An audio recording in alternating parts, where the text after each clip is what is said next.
Hi and welcome to the Homeopathy Health Show. I'm Atiq Ahmad Bhatti, a fourth generation homeopath with over 25 years of professional experience and practice in this field of healing. The Homeopathy Health Show is the online voice of homeopathy around the world, promoting and raising awareness of this truly unique complementary system of healing, which is suitable for all ages, young and old. Every week I invite guests from the world of homeopathy to come and share their experiences, their work, offer insights and essentially talk all things homeopathy. Why not visit www.liketreatslike.co.uk and click on the radio and podcast button to listen to the latest episodes. So let's begin today's show here on UK Health Radio, the world's #1 talk health radio.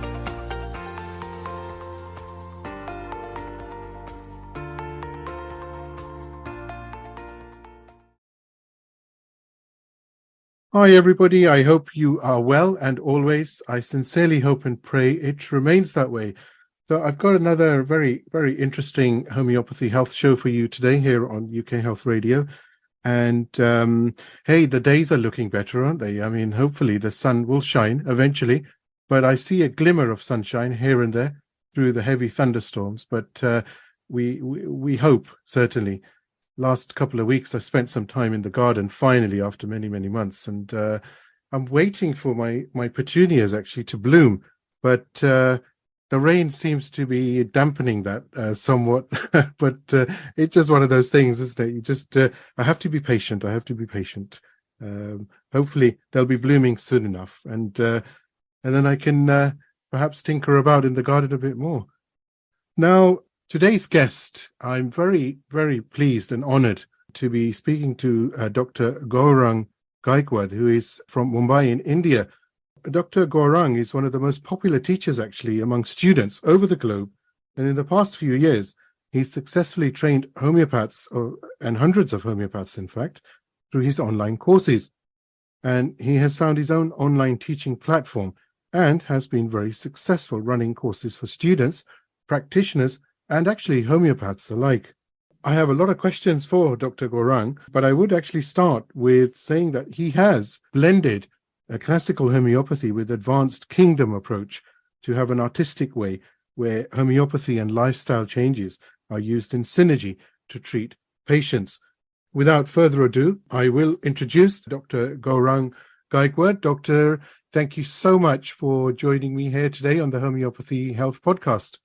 Hello and namaste, and it's such a pleasure and honor that I am part of this very special podcast that you have lined up. Thank you so much for having me. No, it's brilliant. I'm actually happy that despite the time difference, we still managed to hook up. And I know you've had a very, very busy day indeed. So thank you so much for your time. God bless you. Now, you've probably been asked this question so many times, but for the purposes of the listeners, would you just highlight your journey to homeopathy? Was it chance? Was it error? Sometimes I've actually been speaking to homeopaths, and it was not chance. It was just an error that had been made, but they found themselves falling in love with homeopathy. You know, Bhatti, I don't know if you know this, but just some time back, I saw one of my favorite movies. And I'm a huge movie buff. I really watched some really chosen movies which I really like a lot, and of different languages. And there is this movie, I hope you have seen it. It's a kind of an Indian movie, but it's a fairly well-known internationally. This name of the movie is Lunchbox, and it stars one of my favorite actors, the late Irfan Khan. I hope you have seen this. Yes. There is a kind of the whole movie is such an amazing movie that I don't want to give you the whole story. I hope some of the participants watch this movie. And in that, there is a very interesting line which actually kind of defines some part of our life or my life. And that is that where, he says at one point that sometimes the wrong train takes you to the right station. So I think somewhere that symbolizes a little bit of my journey, you could say that. Interesting. Actually, staying with Irfan Khan, the late Irfan Khan, he actually was a really, really good actor because there was a lot of emotions and a very, very professional, the way he was. And that's why, obviously, he ended up in one of the very big movies, which was Life of Pi. In fact, he did quite a few movies, and if I'm not wrong, there's a latest movie that has come, The Scorpion Sting, which is his last movie that he's made before he kind of died due to the brain tumor. And he was an artist. I can see, I've just realized that when I'm picturing Irfan Khan and I'm looking at you, and there's a glimmer of resemblance there. I'm sure you've been told that before. Is that right? Sorry? Have you? Someone must have said that before too, right? After this podcast, I'm going to send you a picture of Irfan Khan, and you look at yourself in the mirror, and then look at him, and then say, Bhatti was right, Do you say that to every kind of participant or every speaker who comes? Because I hope someone doesn't say my favorite actor is Brad Pitt, or maybe No. Some strange actress, because then it would be very difficult. I only say to my wife, I'm Brad Pitt, and she says, no, you're not, so please be quiet now. So that's the end of that discussion, So tell me, one of the most fascinating areas that I was reading up, of course, on what you're up to at the moment, is very much to do with teaching. And you have been actually very, very successful, especially with running courses and helping students, practitioners, and just enthusiasts. So do tell us where this passion came from and your teaching style. Sure. So, I started my conversation with you talking about sometimes the wrong kind of train takes you to the right station. I do believe that your environment makes the entire difference. And when I started off, I come off from a family of doctors. Both my parents are ophthalmologists, actually, eye surgeons in Mumbai. In fact, my mother comes from one of the top allopathic hospitals in India, where she was a eye surgeon and also ophthalmologist and a teacher, JJ Hospital, Mumbai, if you know about it. So interestingly, when I was young, I would go around with them doing all these kind of eye camps and checking the eye numbers. And much later now, almost I'm 37-year-old. I'm going to be 37-year-old. So now at the age of 37, I run an OPD in Mumbai, where we have ophthalmic patients which are evaluated by my mother, who's an ophthalmologist, and I prescribe the homeopathic medicine. So we have probably the world's first integrative ophthalmic OPD. So the whole journey of 37 years is quite interesting in that way. And it starts from the fact that I was never interested in homeopathy. I got admission in one of these colleges, a dental college in Mumbai. And as you know, it's very competitive here to get a seat in most of these colleges. And I was not a very hardworking student going off. And I thought that maybe better than dentistry would be to try something like alternate medicine. I joined it. I didn't find it interesting. And then destiny kind of introduced me to my first teacher. And that was a teacher. And that's also another person whom you should actually do a podcast with, is Dr. Vijay Vaishnav. Now he's based in California in the US. And he's probably one of the finest homeopaths on this planet at this moment. Very clinical, very, very methodical, and very classical. So he introduced me into homeopathy. He took me under his wings, and that made an entire difference. And after that, I worked with Dr. Sankaran. I went to Kolkata. I worked with Dr. Sarkar, Dr. L.M. Khan. Then I traveled the entire part of the country, trying to learn from different homeopaths, understanding all approaches together. And then finally, I kind of started working on my own self, how I can integrate all this together to help my patients. So this, in short, is my journey, if I could put it in few words. It's fascinating what you said, because you've learned from the best. And it's like, at the beginning of this podcast, I said every homeopath's an artist. So, you've seen the Rembrandts and the Picassos, you've seen the style. And that's the beauty of homeopathy, because you leave all of that and then you become your own artist, and you start to paint your own journey, your own picture for moving forward.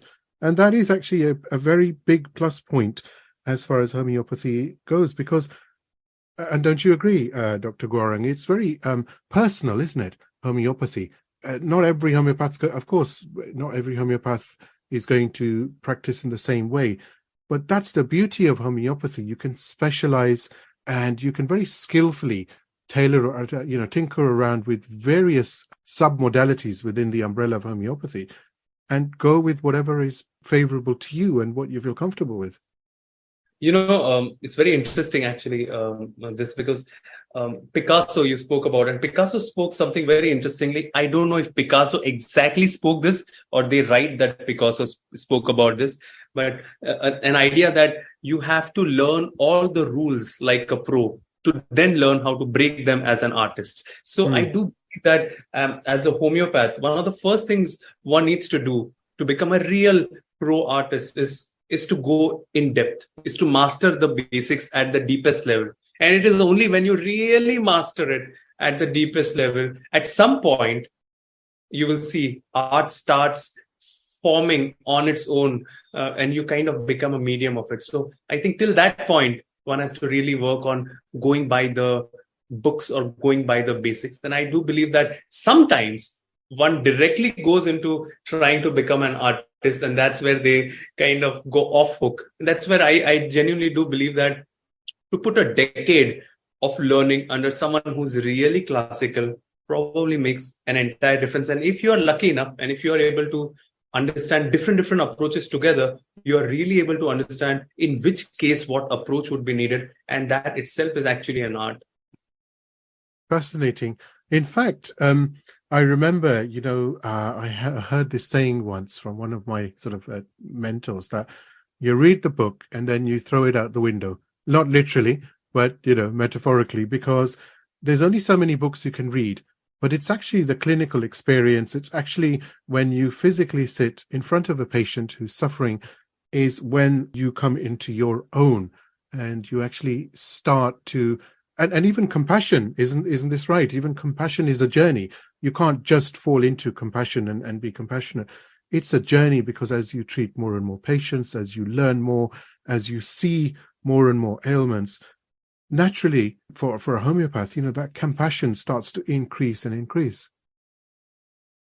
Yeah. It's true, because I'll give you one very personal example. One of my biggest moment of grief in my life, and I remember this because I was with one of my mentors and I asked him that, why this at this point of my life? And he told me that you have to undergo this if you wish at some point to understand someone else's grief. And maybe that was what it was, because to experience grief or to heal someone else's grief, you have to go through some part of it yourself to really be in that energy sphere. And I do believe that that whatever one goes through actually is something for probably there is much bigger energy, much bigger system that is making us do what we are ending up doing in that. That's actually a very pertinent subject matter, grief, because we've just recently been through a global pandemic. It's played havoc with emotions, hasn't it? It's played havoc with people's lives, because, I lost so many good, dear friends because of the pandemic. And it was so sudden, and you couldn't even have time to actually help. And that's a grief where you see the suffering of patients, and it really does sometimes overwhelm you. But like you've said, you have to go through some things for you to become for you to be able to understand and appreciate what somebody else is going through. It's like a young couple who do not have a child cannot explain to someone else that this is how you should change a nappy to a mother, because they haven't been through that. It's fine reading in a book, this is what you have to do, ABC. Actually, there's usually a D and an E in a nappy, but anyway, where you change the nappy. But unless you've experienced that yourself, it's very difficult. So it's a very wise point that you've made indeed. And just because you put up this point, something very interesting, Bhatti ji, is that, the pandemic was a turning point for a lot of people, including someone like me, because yes, like in many other countries, even in India, there was a lockdown for a fair amount of time and we were at home. But there was something very interesting that happened here in India and in different parts of the world, because I'm also associated with teaching in Brazil, in Europe, especially in France, Switzerland. and in the US as well. So what happened was that there were many complicated cases. There were lesser beds in a place like India. As you must have read or heard about it. People didn't want to go to hospitals. And that's what gave us an opportunity to treat patients with homeopathy. And I'm not saying this only about myself, but I would like to put it across that many Indian homeopaths did some remarkable work by going out of the way, helping patients, even in the hospital, treating with integrated homeopathy. And I was lucky enough to treat quite a few patients with my team here. One of the doctors here, Dr. Jayashi, helped me along with a group of about 7 or 8 doctors that worked with me. And we helped patients across the globe. And many homeopaths did. And we even collected data. We even presented some of this work in Brazil, in the US, even in some parts of Switzerland when I went last year. And we created something called as a kind of a COVID literature, like, COVID repertory in that way, which I'm going to share it with you for all the participants of this kind of audio. Whoever would want to would be interested, you can give that literature as a gift from me. And after that, something even more interesting happened, as that is post-COVID and post-vaccination syndrome. So many post-COVID patients had a long COVID history, loss of smell. Some people, the autoimmune diseases started increasing. Some people, there was kind of hair fall. Women, they had amenorrhea. So many hormonal issues, and we started working on them with homeopathy. And we even created a post-COVID and post-vaccination repertory, which again is something that we work very interestingly. It's still work in progress, but I would be giving that again to you, that you can share it with your readers so that they can help more people and document and get back to us. That's actually very, very kind of you. And I look forward to receiving that. I think there's going to be a lot of people who are going to be jumping at something like that, because there isn't enough information out there. And this is very, very key. So many patients, of course, this is going to be the same with you. I see so many patients who have fallout symptoms of COVID. They did get COVID. They survived, of course, they have strong immune systems, but it's what's left behind, which is sometimes more difficult to treat than the actual original or primary condition itself. It's the fallout, isn't it? Absolutely. And here is where a lot of nosodes were used. For example, many patients after COVID develop a lot of pessimistic attitude towards everywhere, and post-COVID develop a lot of weakness. Sorinum was one of the remedies that we used a lot. For example, many patients develop a lot of hair fall related issues. They got thallium metallicum. So many such kind of clinical hints we collected. Many of them helped. Many of them required some other remedies also. But the idea is that how we can kind of really understand this and in a very artistic way, skillful way, help our patients with individualized approach. And do you still find that the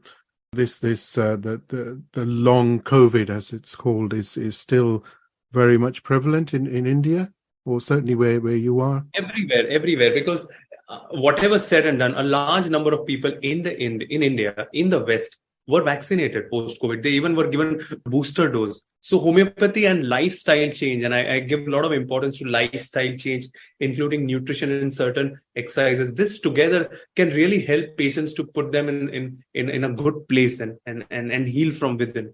I do believe it's a medicine of future. UK Health Radio, the station that makes you feel good.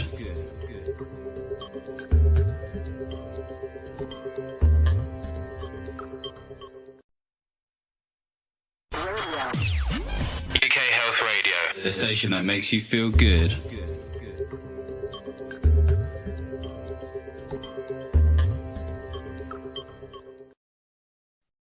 Do tell us more about your approach, where you're using homeopathy and lifestyle changes. Share, if you can share some examples of what that involves and your thinking behind this. I'll give you one of the examples that comes to my mind, because it's one of the cases that I saw recently. So one such patient with almost a 3rd stage of avian connected to us told me that, since I have been diagnosed of avian, I suggest me a surgery. I don't want to undergo surgery. Still, the whole principles of homeopathy remain the same.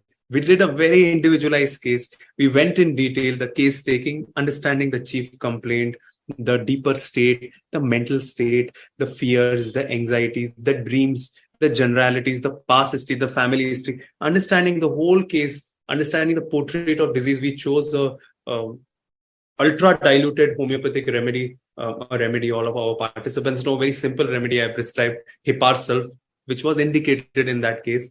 And gradually, within 4 to 5 months, this guy who was almost bedridden, who along with homeopathy, we suggested certain changes in diet.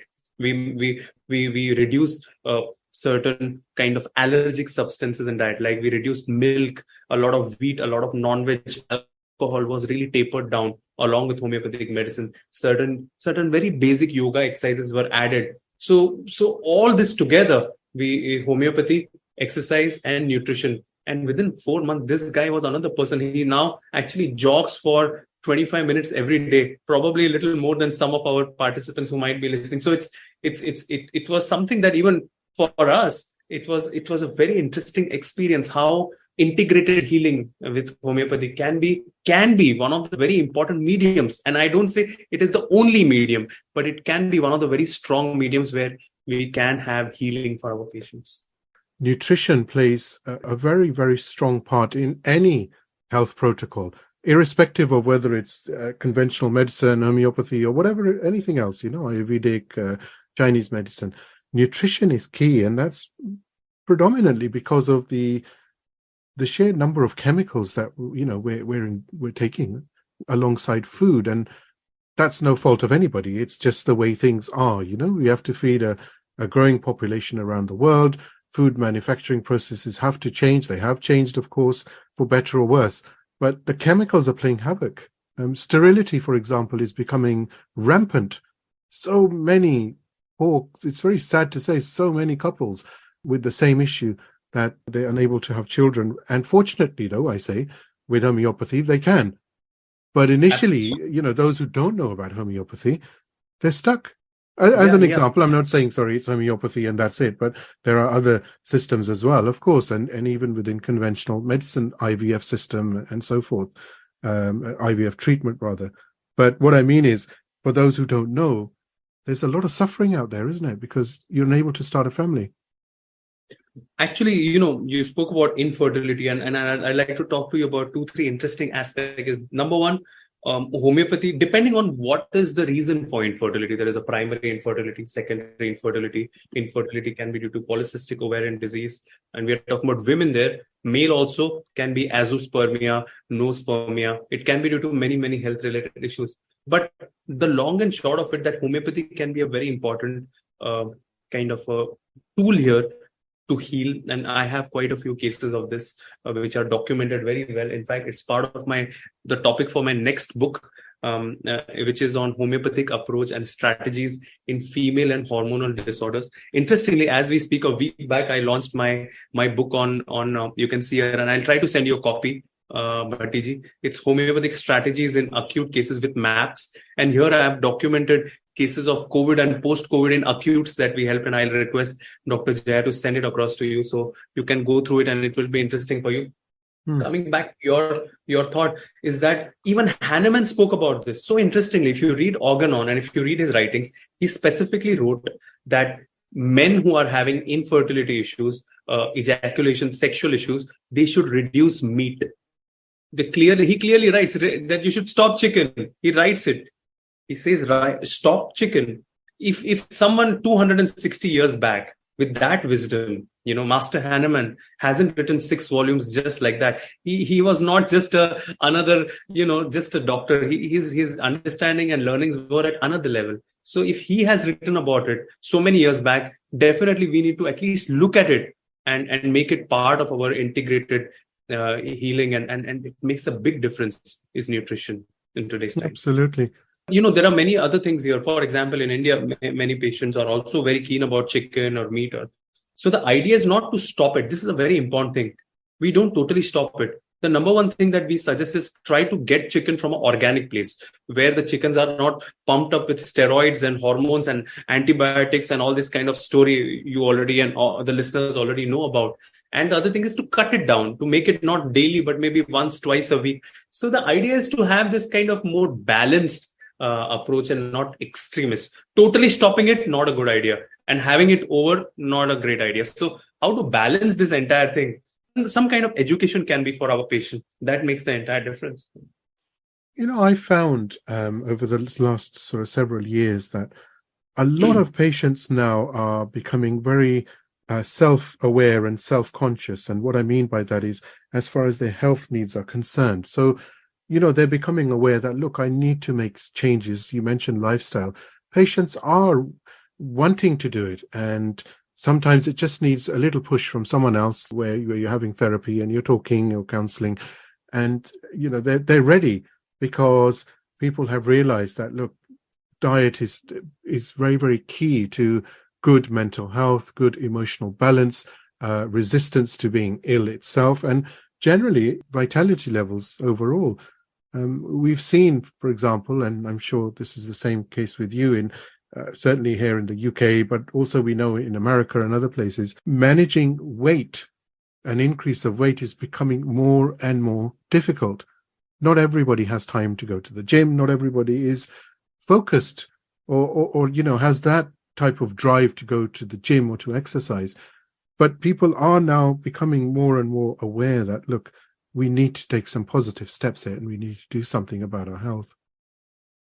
Absolutely. And this is where the health workers and people like you and me and the physicians and the healers have to play a role of not saying that, okay, our therapy will cure everything. No, we have to make our patients, people, as an equal partner in healing. This is the first thing that I often tell our patients, that yes, definitely our treatment will help you, the medicines will help you.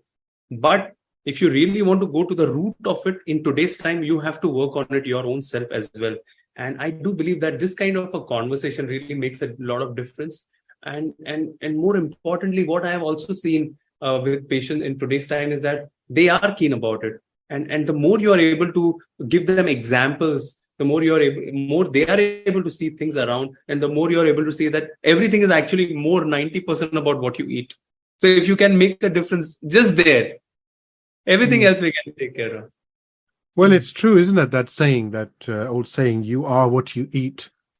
Yeah. It's very, very true. And I've also found that people, even though vegetables are not perhaps as exciting perhaps as one would want, but people are now seriously looking at supplementing with plenty of green leaves, salads, and that's a good thing, isn't it? That's only a good thing. Yeah. And Hippocrates famously spoke about it, and it's so true now that he used to say that let food thy be your medicine and let medicine thy be your food. So it's very interesting for him to say that hundreds and hundreds of years ago. So definitely it has a huge role to play. However, I want to tell you something more important, that this is where homeopathy has a big role, that definitely food has a very important role, definitely. But in majority of cases, even after making these changes in diet, things don't improve. That means something more deeper has to be healed. And this kind of blocks can be opened with homeopathy. Why absorption is not happening, why autoimmune diseases are coming up. So this is where homeopathy really goes at the deepest, at the root level of it, and really works at that level. And that's where I do believe that a really good homeopathic healer can work on it at a much more holistic way. What is your take on autoimmune diseases? What have you found in practice? Is there a causative agent, a causative influence? It's multifactorial, and I'm talking about more clinical practice, and I'm not going research-based, but I'm just telling you at a daily clinical practice level, because we are seeing tons of cases in the last few years. Somewhere down the line, a few things do make a difference, and now more and more researchers come out that a lot of family history and past history also has a lot to do. What Master Hahnemann spoke about as miasms and what you say as diathesis. Somewhere a little hereditary tendencies do run. Is no doubt about it. The number two and the more important thing is psychosomatic aspects. So maybe there is something already there, and they are just flared up after certain psychosomatic events, which kind of can affect. So our lifestyle, the psychosomatic events can affect. And finally, the large part of it is your lifestyle in context of what you eat, what you drink, how you sleep, and how you think. All these things have such a huge role in today's times. And autoimmune disease, as we speak, is so common in a place like Mumbai, in a place like Paris, in a place like Curitiba in Brazil, in a place like New York, in the US, everywhere, because the kind of food that we are making, the food industry, and the kind of pollution that we are going through, the kind of hurried, fast-paced life that we are living through, the autoimmune disease have increased by tons and tons of percentage. So definitely we have to calm down. What about the fact that we're bombarded with frequencies? I mean, I've said this before that to a different guest, that just for this podcast, for example, I'm surrounded by different frequencies. Surely that can't be good for us. 100 years ago, this was never the case. Things were wired, and now we're in a wireless digital age. And of course, the benefits are amazing. There's no denying that. Amazing, fantastic. It's allowed for humanity to progress in leaps and bounds. Like, you're based there, we're in Mumbai, and I'm here in just outside London, and it's brilliant. We're talking, we're seeing one another as if we're in one room. But there's, of course, everything has a downside as well if it's overused or overdone. And frequencies, of course, cannot.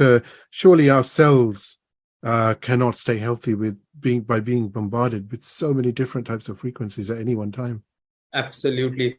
And here, frequencies, we are talking about all different 3Gs, 4Gs, 5Gs, and all different Gs that come up. But not just this, even basic X-rays, even MRI, CT scans, and more researches show that when you do that very often, it does affect your body. The homeopaths have even proved remedies like X-ray, like radium bromide. And when they do the entire homeopathic approach, in many cases, when patients tell me that I've done so many X-rays and radiations I've gone through, I have to first prescribe a homeopathic remedy like X-ray and then give the indicated remedy to remove the layer of toxicity and the kind of frequencies and all that the patient has gone through. So there is no kind of debate about it at all.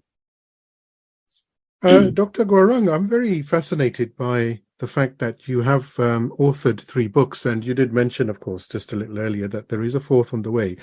But fourth is already launched about 10 days back, and the 5th is something that we are working on, which will come end of this year, God willing, inshallah. I don't know if it happens. Yeah. How are you going? How do you find so much time, and how do you look younger than 37 as well? That's one question that's been bugging me for the last 20 minutes, because you don't look 37, you look much younger. It must be the remedies, right?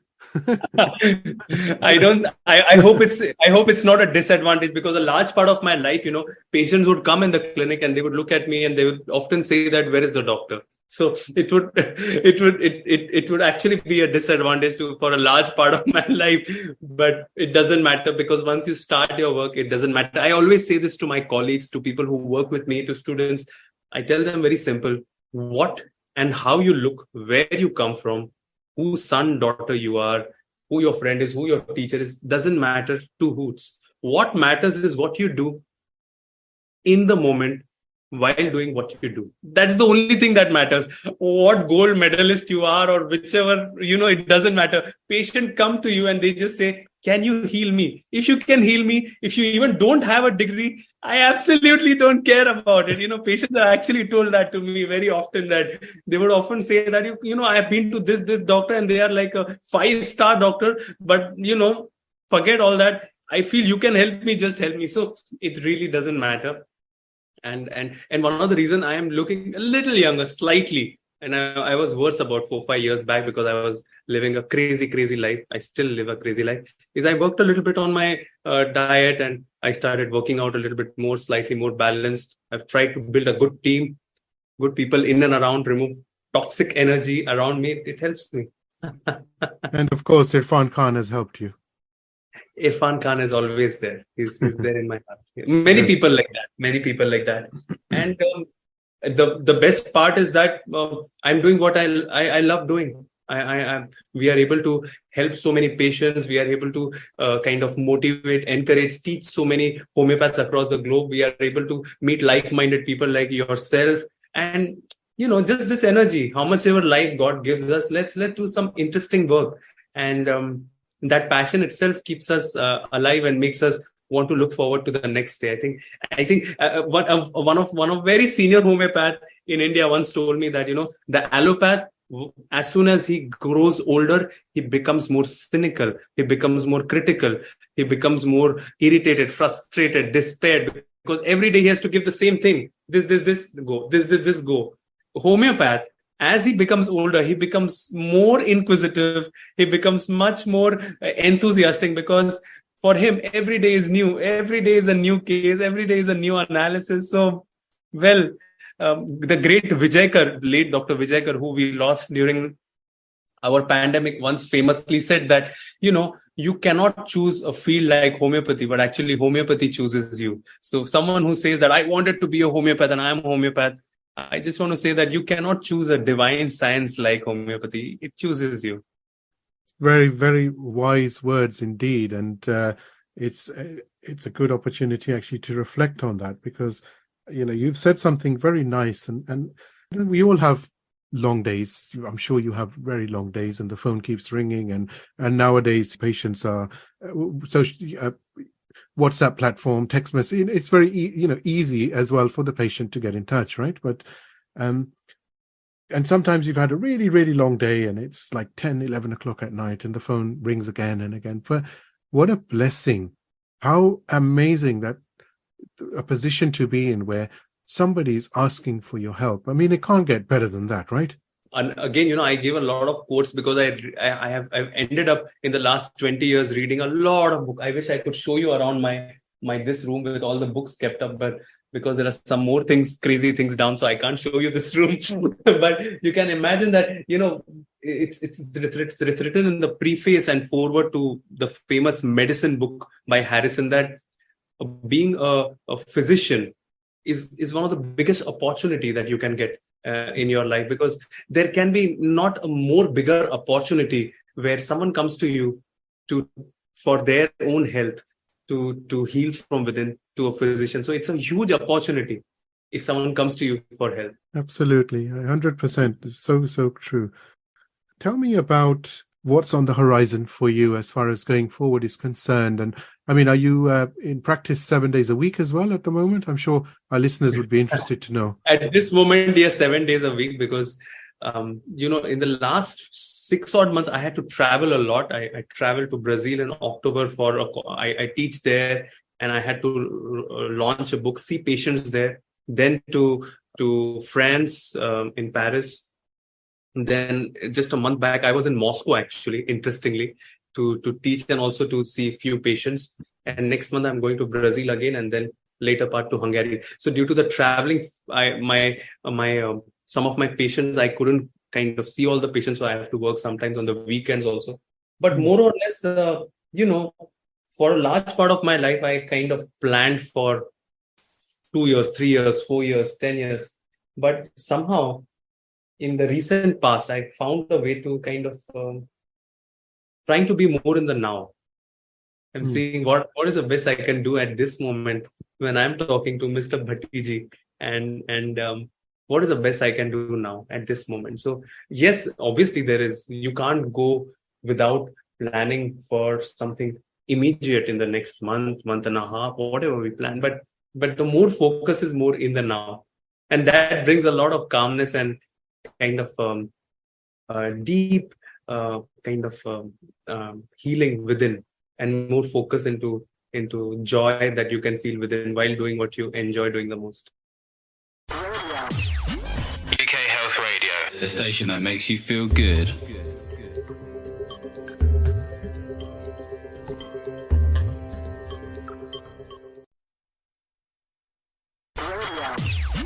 UK Health Radio, the station that makes you feel good.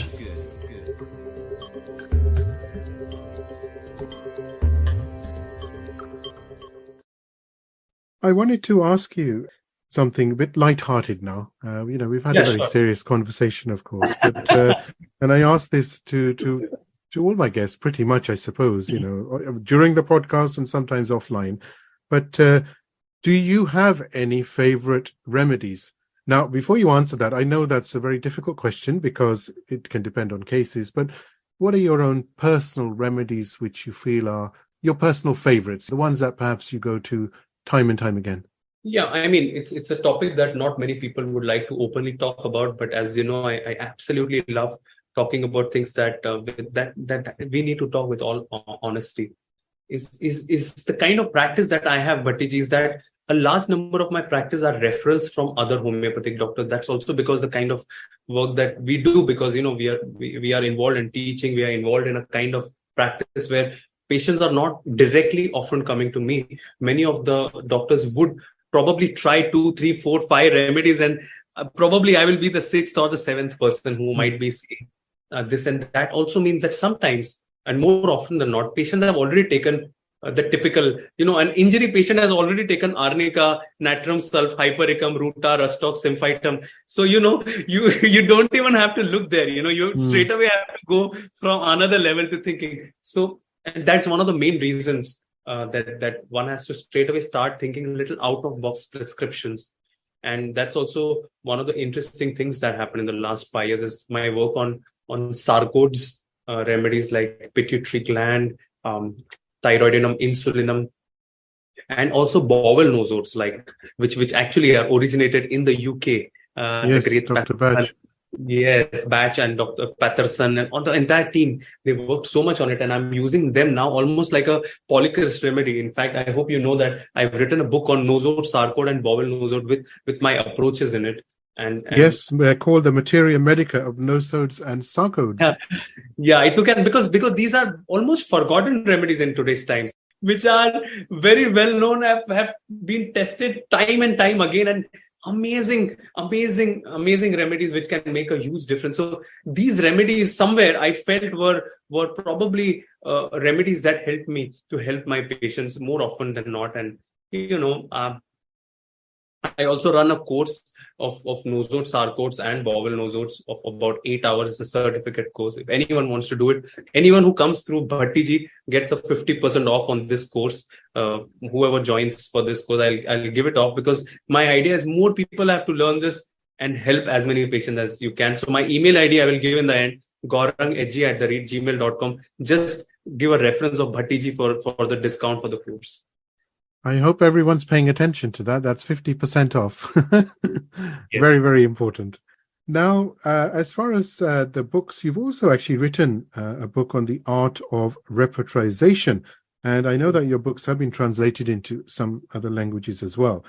Do tell a bit more about this book, The Art of Repertorization. And indeed, you are absolutely right with the title. It is an art, and it takes many, many years. One doesn't just go straight into it and open a book and say, oh, here we are. Actually, it's very interesting, but my first book I wrote was Decoding Mental Rubrics. It took me about 9 years to write this book. And I started writing it during my internship when I started working with Dr. Sankaran in his private OPD in the college. And with Dr. Segal's approach and someone called as Dr. Milind Rao from HHF.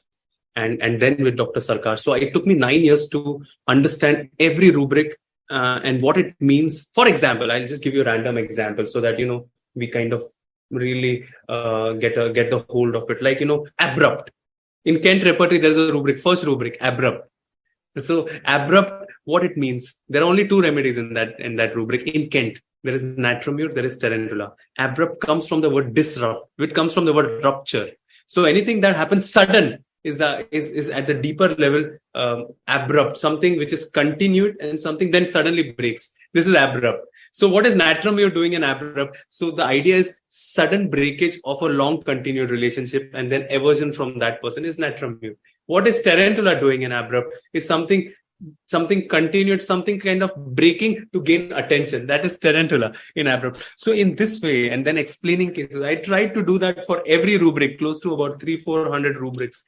And because the reason I wrote that book, the first book, Decoding Mental Rubric, because I wanted to understand those rubrics. And I took it as an opportunity to write it. And the second book then I wrote was Nosode Sarcoid, which helped me change my practice. And the third book that I wrote was Art of Repertorization. And I felt at that point, because the repertories like Bonninghausen, Clark, Robert Sensation, as if and Nair were almost obsolete. People stopped using it because of the newer repertories coming up, complete synthesis, and they are good. There's no doubt about it. But these classic literatures were forgotten, and I felt a need to kind of revive it, and I felt I should do something and share it with the world so they can read it and apply it and use it. But strangely, many people bought those books, but very few people could understand, because it's a very technical book. Someone who's really passionate about understanding repertory would actually understand this different techniques of repertorizations, because you have to understand a lot of the idea of how Roberts thought, how Nair thought, how Clark thought, because Clark repertory is based on causations. So if there is a strong causation in the case, you think about Clark repertory, for example. What about Phatak? Phatak was more based on generals and generalization. So it's a book, if you're a very passionate lover of repertory, it's a book you should have. That's really interesting the way you've put that, actually, and highly commendable that you've actually worked on those books which you feel will make a big difference, to the understanding by homeopathic doctors, homeopaths, and also students of homeopathy itself. What's on the horizon? What are you working on next? And where is your journey heading? Do you have time to think about that? Now that you're telling me, I'm just trying to think about it. Actually, there are many exciting things happening. This is the best time to be in homeopathy. But TG, this is something that I can tell you from my heart, and I'm sure this energy, this vibes, you also get this at this moment and at this time. And we really have to thank our ancestors of homeopathy for this, right from Hahnemann to Kent to Dunham, to right up to Vitulkas, to Vijaykar, to Dr. Sankaran, to every single homeopath, Dr. Sarkar, everyone.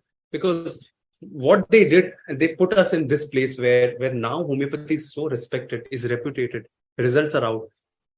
Still, the percentage of people who totally are dependent on homeopathy are less, but there is a more openness, there is more inclusivity. People are looking forward for healing opportunities. And this is where I see that, and I see myself as one of the small mediums which could play a role along with a large sea of homeopaths who could help patients, who could help inspire some homeopaths to take up this idea of kind of synergizing classical homeopathy with a lot of newer ideas. And yes, finding my joy within this journey is what I'm hoping that can happen, and I'm sure that that it brings me joy. So I will try to do that as much as I possibly can. Dr. Gaurang, it's been an absolute delight actually having you on the podcast. Fascinating hearing from you this journey that you're on, the journey you've been on, and what the future holds for you. I'd like to especially thank you for taking time out. It's been great, and certainly I hope that later this year you can come back and share some more with us. Absolutely, Bhattiji. It's a pleasure, and I'm glad that what you're doing is such an important part, and I want to congratulate you into doing this kind of thing where you are almost becoming a medium of spreading homeopathy for people in and around in different parts of the world, and people like you need to be more encouraged and supported by all colleagues in and around us. And I'm hopeful that in time to come, more people will be inspired due to you becoming a medium in homeopathy. Thank you so much for doing what you do. I'm humbled by your kind words. Thank you so much. Thank you. Pleasure is mine. Thank you. I do hope you've enjoyed the Homeopathy Health Show here on UK Health Radio, the world's #1 talk health radio. Tune in next time for more things homeopathy, interviews and segments on the healing possibilities that homeopathy can bring you. And don't forget to visit UK Health Radio online at www.ukhealthradio.com to see the many other amazing shows available to listen live and on demand. Or why not download the app from the iOS and Android stores. Until next time, stay safe and take care.